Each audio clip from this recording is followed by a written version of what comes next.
그것도 없이 뭐 밑도 끝도 없이 그냥 엑스레이 찍어놓고 찍어야 됩니다. 뭐예요 그게? 아무것도 뼈가 있는지 없는지 알 수도 없는데 5년 지나면은 새로 하셔야 된다라는 컨셉의 임플란트를 심는 과들이 상당히 많아요. 근데 그러니까 임플란트를 심을 때 대충 심는 거죠 어떻게 보면은. 또 올 거니까. 네네 또 올 거니까. 망가지면 또 올 거니까 그렇죠. 근데 이제 중요한 게 안녕하세요. 해피스 치과 대표 원장 이상입니다. 오늘 굉장히 유명하신 원장님을 또 모셔봤습니다. 얼마나 되셨죠? 제가 2008년에 졸업을 했으니까 지금 한 16년 정도 된 것 같아요. 근데 사실 외모는 16년 하신 분 같이는 안 보이는데 이게 많이 오해하시지 않아요? 이제는 동안이 좋더라고요. 아, 인정은 하시는군요. 아, 일자로. 몇 년 전에는 그랬는데 지금은 아니더라고요. 그래도 거의 20년 가까이 됐는데 이렇게 사람들이 이렇게 그렇게 안 봐주실 것 같아요. 어려워 보이신다? 근데 점점 그 소리 이제 안 하시더라고요. 임플란트를 했는데 망하는 케이스가 있대요. 그래서 어떤 분들은 뭐 임플란트 했다가 뽑고 나중에 뼈가 썩는다 뭐 이런 얘기를 하던데 그런 경우도 있어요? 뼈가 썩는 경우도 있죠. 우리가 골다공증 약을 먹는 경우에 골다공증 약을 먹으면은 뼈가 리모델링, 공사를 할 수 있는 메커니즘이 막히기 때문에 거기서 감염이 되면 뼈가 썩을 수가 있어요. 그게 임플란트를 제대로 못했을 때 생길 수도 있는 건가요? 미리 확인을 해봐야죠. 환자들이 임플란트 수술을 하기 전에 골다공증 약을 어떤 걸 드셨고 어느 정도 됐는지 확인을 해봐야죠. 저 임플란트 했는데 그런 거 안 물어보는데 아직 젊으셔서 아직 골다공증 약 드실 나이는 아니시지 않나요? 보통 나이가 있으니까. 아버지한테 한번 물어봐야겠네. 부모님들은 특히 여성분들 실제로 안 물어보는 경우가 많이 있나 보네요. 안 물어보는 경우 많아요. 그렇게 해가지고 잘못되면은 부상이 되거나 뭐 그런 부분도 있어요? 부상보다도 이게 뼈가 계속 썩으니까요. 전쟁에서 팔다리가 부상당하면 어떻게 되죠? 팔다리 잘라내잖아요. 그렇죠. 잘라내고. 아래턱 같은 경우에 많이 썩으면 턱을 잘라내는 경우도 있거든요. 그래서 굉장히 무서운 병입니다. 만약에 그런 경우가 있으면 근데 사실 누구 탓인지 모르잖아요. 임플란트를 해서 뭐 그것 때문에 원장님이 잘못됐다 이럴 수도 있는 것도 아니고. 근데 이제 약을 복용을 한 부분들에서는 병원이 잘 체크를 해줘야 되는 의무가 있긴 있어요. 저희 병원은 워낙 임플란트를 많이 하니까 피나게 체크를 하는데 그게 안 되는 경우에 그러니까 턱을 잘라낸다는 거는 사실 굉장히 극심한 경우죠. 대부분의 경우에는 대학병원 가고 치료를 받으시면 괜찮아지시는데 보통 그 정도 케이스라고 하면 큰 문제가 되진 않지만은 턱을 잘라낼 정도까지 됐다고 하면은 병원이 뭔가 잘했다고 볼 수는 없는 거죠. 그럼 뭐 책임 소지 뭐 이런 것들은 사실 없나 보네요. 책임 소지가 있죠, 병원이. 왜냐하면은 본인들이 임플란트를 할 때 약을 확인을 못 해봤으니까요. 소송을 할 수 있습니다, 그 부분들은. 병원에서 항상 그런 것들 잘 해줘야 됩니다. 또 이런 경우도 있다고 그러더라고요. 임플란트를 하고 났는데 막 빠지거나. 왜 그런 거예요? 보통 임플란트를 했는데 빠졌다라고 하는 거는 임플란트 주변에 뼈가 다 녹았다라는 얘기입니다. 임플란트를 심었다라는 게 중요한 게 아니고 이 사람의 자연치아, 사람이 가지고 있는 뼈가 임플란트를 보호를 해줘야 되거든요. 뼈가 임플란트를 보호를 해줘야 되는데 뼈가 임플란트가 보호된 환경이 안 됐어요. 그러면은 세균이 그 안에 들어가게 되면서 계속 뼈가 녹게 되는 거예요. 근데 임플란트라는 거는 뼈와 잘 붙게 하기 위해서 SLA라고 하는 특수한 코팅을 해놓거든요. 그렇기 때문에 뼈에는 굉장히 잘 붙는데 세균이 임플란트 표면에 한번 붙기 시작하면은 타고들어요. 아, 이 속으로 이렇게. 네네네, 불나는 것처럼. 근데 그거를 적절하게 잘 처리하지 않으면은 계속 주변에 뼈가 녹으면서 뼈가 완전히 다 녹아야지 이제 임플란트가 빠져야지 끝이 나는 겁니다. 평상시에는 눈치도 못 채고 있지. 네, 눈치 못 채고 있다가 감각기관이 없으니까 뼈가 계속 녹는데도 모르고 뭐 냄새가 좀 나네? 뭐 그 정도였다가 갑자기 임플란트 쑥 빠지는 거예요. 그럴 수가 있는 거죠.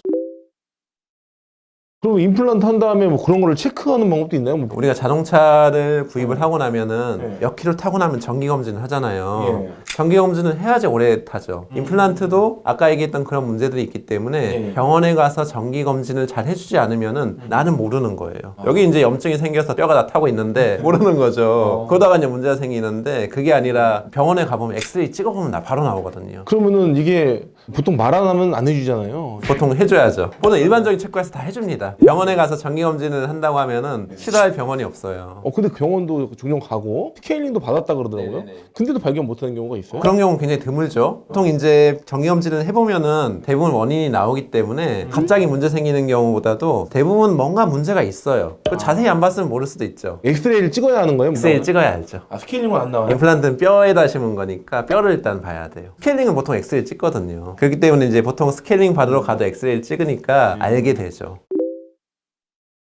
임플란트가 잘못됐다 그랬을 때 생길 수 있는 부작용. 임플란트가 일단은 빠졌을 때, 잘못됐을 때 잘 빠졌다고 하면은 뼈가 다 녹은 상황이잖아요. 그러면 뼈가 없잖아요. 우리 몸으로 따지면 뼈가 많아야지 돈이 많은 거잖아요. 근데 뼈가 없으면 거지가 됐잖아요. 그럼 심을 수가 없겠네? 심을 수가 없을 수도 있는데 그 다음부터 여기 뼈가 휑해지는 거지. 잇몸도 다 녹았고 그런 경우가 생길 수도 있는 거고 임플란트를 그래서 굉장히 뼈를 많이 이식을 해줘야 돼요. 임플란트를 하려고 하면은. 그리고 임플란트를 여러 번 심었다가 빠지면은 뼈의 식성이 안 좋아져요. 왜냐하면 그 안에 피가 돌아가지고 뼈가 잘 만들어져야 되는데 환경이 점점 안 좋아지게 되면은 새로 임플란트를 심었는데도 또 빠질 수가 있는 거죠. 네.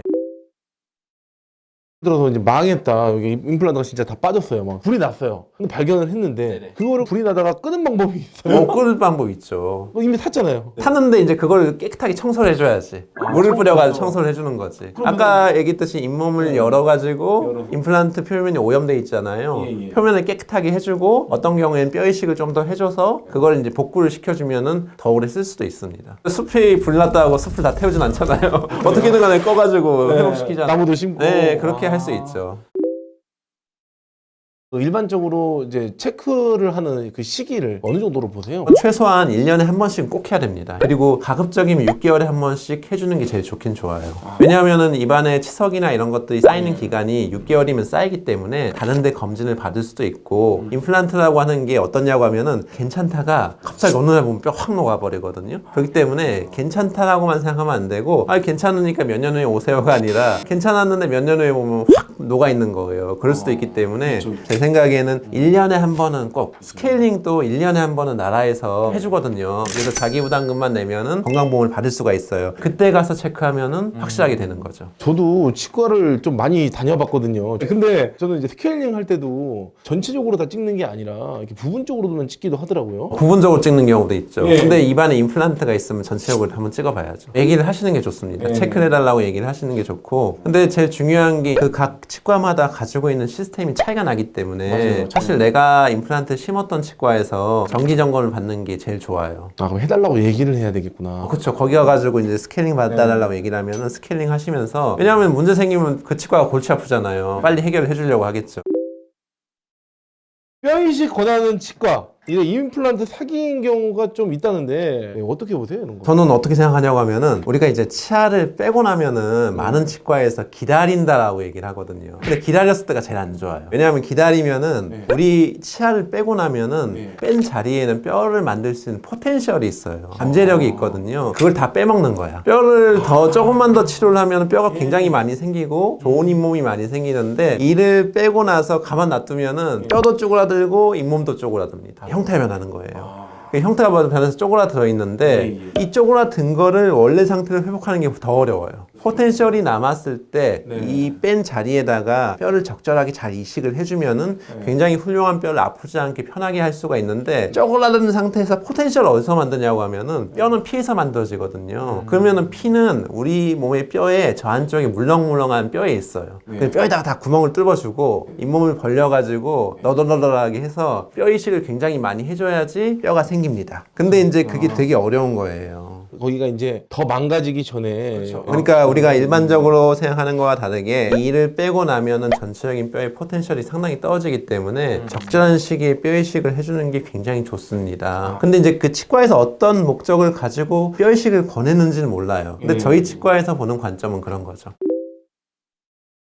뼈이식을 진짜 꼭 해야만 하는 상황이 있다. 이런 거는 뭐 안 해도 된다. 이런 건 해도 된다. 일반적으로 뭐 사람들이 알기는 쉽지 않겠습니다만 구분하는 기준이 일반인의 관점에서 있을까? 일단은 병원에서 CT를 꼭 찍어봐야 돼요. CT를 찍어요? 3차원적인 엑스레이를 찍어봐야 돼요. 그러니까 만약에 병원에서 갔는데 차원적 엑스레이만 찍어가지고 뚝뚝뚝 임플란트 이렇게 심어야 된다고 하면은 그거는 거짓말일 가능성이 되게 높아요. 오히려 뼈 이식이 진짜 필요한 경우인데 임플란트를 대충 심어서 아까 금방 빠졌다고 얘기했잖아요. 뼈가 없는 데다가 임플란트 대충 심어놨으니 금방 빠지는 거죠.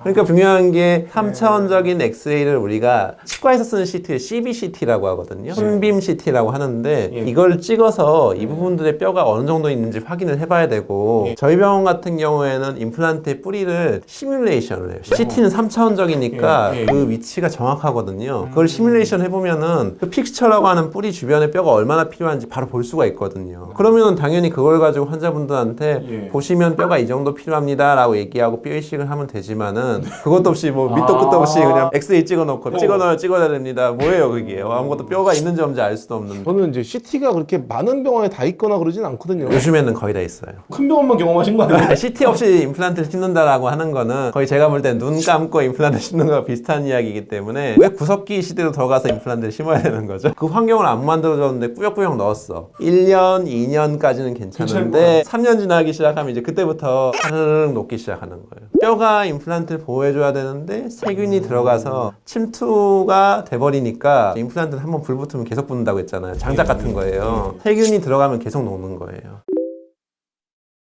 임플란트는 언젠가 이제 빼내야 된다. 어떤 분들은 그렇게 얘기하더라고요. 뭐 소모품이다. 저는 진짜 차이가 많이 나는 것 같아요. 치과에서도 그런 느낌으로 가는 치과도 있고요. 5년 지나면은 새로 하셔야 된다라는 컨셉으로 임플란트를 심는 치과들이 상당히 많아요. 근데 그러니까 임플란트를 심을 때 대충 심는 거죠, 어떻게 보면은. 또 올 거니까. 네네, 또 올 거니까. 망가지면 또 올 거니까, 그렇죠. 잘 안 되면 오히려 예, 잘 되면 오히려 좋을 수도 있는 거죠. 근데 이제 중요한 게 조건들을 잘 만들어내면은 굉장히 오래 씁니다. 20년이 넘어도 문제가 없는 임플란트들이 요즘 꽤 많아요. 옛날에 임플란트, 요즘 임플란트만큼 좋지가 않았어요. 그런데도 아무래도. 그때 임플란트를 심었는데 20년이 지나도 괜찮은 경우가 꽤 있어요. 지금까지도. 그리고 환자분들이 체크해달라고 왔는데 더 쓰셔도 되겠네요? 라는 경우가 있다는 말이죠. 그건 로또 아닙니까, 그 정도면? 그렇진 않습니다. 요즘에 논문을 보면은 논문에서는 10년 평균 성공률 90%를 보고 있어요. 근데 이 조건은 뭐냐고 하면은 반대예요, 반대. 임플란트를 잘 심었으니까 10년 지나도 90% 성공하는 거죠. 이거 대박인데요? 근데 대충 심으면은 1년, 2년까지는 괜찮은데요. 3년 지나면서 그때부터 이제 문제가 생기는 거예요. 녹아보니까. 근데 녹는데 증상이 없는 거야. 그러니까 이제 모르는 거죠. 그냥 5년 정도 지나면 이제 뼈가 다 녹아서 치과를 오시니까 아까 얘기했던 데 5년 지나면 이제 새로 하게 되는 거죠. 원래 이런 거예요. 라고 얘기도 하고. 근데 뼈가 많이 녹으면은 임플란트를 심었을 때 포텐셜이 떨어집니다. 그러니까 이제 중요한 게 임플란트를 뺄 때도 각자 시기가 있어요. 보통 임플란트의 뿌리가 반 이상 녹으면은 차라리 빼주는 게 낫다고 합니다. 그렇게 하면은 오래 쓸 수가 있는데 다 녹아버리면은 그 위에 임플란트를 심으려고 하면 되게 어려워지는 거예요. 과학이 또 발전하고 하다 보니까 의학도 같이 따라 발전하지 않습니까? 근데 앞으로의 청사진은 어떻게 보세요? 갈수록 제가 봤을 때 90세가 넘어도 멀쩡하신 분들이 점점 많아지고 계세요. 근데 임플란트가 자연치아를 대체할 만큼 훌륭하게 기능을 하는 거예요. 그분들이 임플란트를 많이 심은 게 아니고요. 한 2-3개 정도 심으셨어요. 90살 넘으셨는데. 자연치예요? 되게 많아요. 그러니까 요즘에는 50살이 됐는데 이가 하나도 없는 분들도 있고요. 90살이 넘었는데 임플란트는 2-3개고 나머지는 자연치아인 분들이 굉장히 많거든요. 근데 이분들 특징이 시기가 적절해. 그리고 임플란트가 잘 심어졌어. 임플란트 수명이라고 하는 게 짧으면 3년이고 길면 20년이라고 했잖아요. 저희 병원 같은 경우에는 내비게이션 방식으로 임플란트 심는데요. 내비게이션 방식이라고 하는 거는 우리가 집을 짓거나 그렇게 할 때도 실력 있는 목수가 집을 지을 때 이걸 뚝딱뚝딱 짓잖아요. 아직도 그런 거예요, 치과는. 실력 있는 의사가 내 감각과 경험을 통해서 임플란트를 심는데 심고 나면 본인은 땡이야. 근데 저희 같은 경우에는 환자가 잘 씹히는 위치를 컴퓨터로 다 계산을 해가지고 먼저 고철문을 만들어 봐요. 그리고 나서 그 좋은 뼈의 위치를 확인하고 위험한 신경관이나 혈관들이 지나갈 위치를 피한 다음에 임플란트를 심게 되는데 그걸 보고 내비게이션 임플란트라고 하거든요. 이걸로 임플란트를 심게 되면은 아까 말씀드렸던 조건들이 다 갖춰집니다. 그러니까 임플란트를 오래 쓸 수 있는 근거가 생기게 되는 거죠. 그렇게 임플란트를 하게 되면은 실제로는 주변 치아들이 지지가 되니까 금방 망가지지 않겠죠. 그러면 오래 쓸 수가 있게 되는 거예요. 치료는 다 좋은데 아프잖아요. 아픈 사람들을 위한 뭐 이렇게 대책 같은 게 있나요? 요즘엔 너무 많죠. 우리가 수면 임플란트라고 하는 거는 진정제를 투입을 해가지고 환자분이 사실 다 의식은 있어요. 말도 합니다. 수면인데 왜 앉아요? 이러거든요. 그럼 일반 내시경 하는 거랑 좀 다른 건가요? 아니, 내시경은 똑같아요. 내시경은 시간이 짧잖아요. 짧으니까 기억을 못 하는 거고 치과 치료는 시간이 더 길기 때문에 약간씩 드문드문 기억이 날 수가 있어요. 그런데 그래도 기억이 거의 대부분 나지 않아요. 그래서 약을 투여할 때 진정을 하는 약을 투여하고 그 다음에 이제 또 안 아프게 하는 약들이 있어요. 그런 약을 투여를 하고 임플란트 수술을 하고 나면은 수술이 끝나고 나서 특히 또 뭐가 문제죠? 마취가 풀리고 나면 또 아프잖아요. 근데 이제 안 아픈 약을 투여를 해놓는 거예요. 그러면은 그날은 안 아픈 거지. 그래서 요즘에는 수면 임플란트를 하는 환자분들이 점점 늘어나고 있고 저희도 큰 수술을 할 때는 거의 수면하라고 요즘 많이 권유해 드리거든요. 일단은 제가 해보니까 안 아프게 해도 공포감은 어쩔 수가 없더라고요. 그럼 예우는 뭐가 더 좋아요? 예후는 별 차이는 없는데 근데 정신적으로 힘들면은 예후가 안 좋아질 수가 있어요. 그러니까 이제 수면이 들어갔으니까 정신적으로 힘들지 않으니까 생각보다 예후는 좋을 수가 있는 거죠. 근데 이 수면에서는 굉장히 위험한 부분들도 있어요. 이 환자가 실제 자버리면 문제가 됩니다. 자버리면은 깊은 진정 단계가 되는데 그러면은 숨을 못 쉴 수가 있어요. 숨을 못 쉬면은 폐나 뇌나 심장이나 중요 장기가 손상을 입습니다. 그렇기 때문에 플루마제닐이라는 약으로 깨워야 되는데 이게 정맥 투여가 되면 정맥 주사를 통해서 플루마제닐을 투여를 하면 되는데 근육을 투여하거나 먹으면은 그걸 못 써요. 그러면 이제 깨 넘어갔는데 환자는 간당간당 하는데 깰 약이 없는 거예요. 큰일 날 수도 있는 거죠, 치과에서는. 그리고 또 중요한 게 껄떡껄떡 됐는지를 알아야 되는데 우리가 치과에서 모니터링을 할 때 산소 포화도라고 해서 손가락에다 갖다 대는 그런 걸로 산소 포화도 분압을 측정을 하는데 껄떡껄떡 돼도 몇 분이 지나야 표시가 나요. 쉽지 않습니까? 그 몇 숨 못 쉬면 죽을 수 있죠. 그래서 이제 이 산소 포화도는 굉장히 좀 적절하지 않은 방법이고 이산화탄소 분압이라고 해서 숨을 쉴 때 환자가 이산화탄소를 내뿜을 때 그걸 감지하는 기계가 있는 치과에서 모니터링을 해줘야 돼요. 근데 그게 있는 치과가 많지가 않아요. 왜냐고 하면 ETCO2가 되게 비싸거든요. 아 그래요? 어느 정도? 모니터링 장비가 더 비싸요. 그러면 안전하게 하는 게 일단 최고인 것 같겠네요. 수면에선 제일 중요한 게 안전입니다. 근데 얘기 잘 들어보시면은 모니터링 장비 더 많이 꽂잖아요. ETCO2도 꽂고 아까 얘기하지 않았지만 심전도도 측정하거든요. 심장 뛰는지 파형 보는 거죠. 절대 내가 내일 병원에서 문제 안 생기게 하겠다. 약간 이런 각오로. 그러면은 수면이 안전할까요? 일반 수술이 안전할까요? 이거 다 해놓으면은 저기 수면이도 안전할 수 수면도 안전해. 환자가 되게 걱정을 많이 하고 긴장하면 이상한 행동할 수도 있고 마취가 안 될 수도 있고 이러는데 수면하면 환자가 진정이 되잖아요. 그러면은 수면이 더 안전할 수 있는 거예요. 치과 치료는 굉장히 치과의 만남이 참 중요한 것 같고 만남을 통해서 정기 검진을 잘 하는 게 굉장히 중요합니다. 불을 제때제때 잘 꺼야지 작게 막을 수가 있는데 산불이 나서 병원에 오면은 고치기가 힘들거든요. 그렇기 때문에 항상 치과를 좋은 치과를 잘 만나셔서 잘 다니셨으면 좋겠고 치료도 가급적이면은 최신형의 치료일수록 더 좋은 점들이 굉장히 많습니다. 항상 신형 기술에 관심을 많이 기울이고 거기에 투자하는 치과를 만나시면은 여러분들 치아 인생이 더욱더 행복하고 평안해질 거라고 믿습니다. 마지막으로 꿀팁 하나만 물어본다 그러면 불이 났을 때 네. 자가로 좀 알 수 있는 방법도 있어요? 뭐. 끓으면 피가 나요. 보통 정상적인 잇몸은 피가 나면 안 돼요. 양치할 내가 피가 났다. 그거는 치과에서 조금만 끓으면 피가 줄줄 흐르거든요. 그거는 염증이 심각한 경우가 대부분입니다. 치실이 아니라 양치할 때. 치실할 때도 사실은. 네, 치실할 때 피 나시나 봐요. 피 나면은 그 문제가 있는 겁니다. 네네. 너무 감사합니다. 네, 아주 꿀팁까지. 너무 수고 많으셨습니다. 감사합니다. 네, 감사합니다. 오!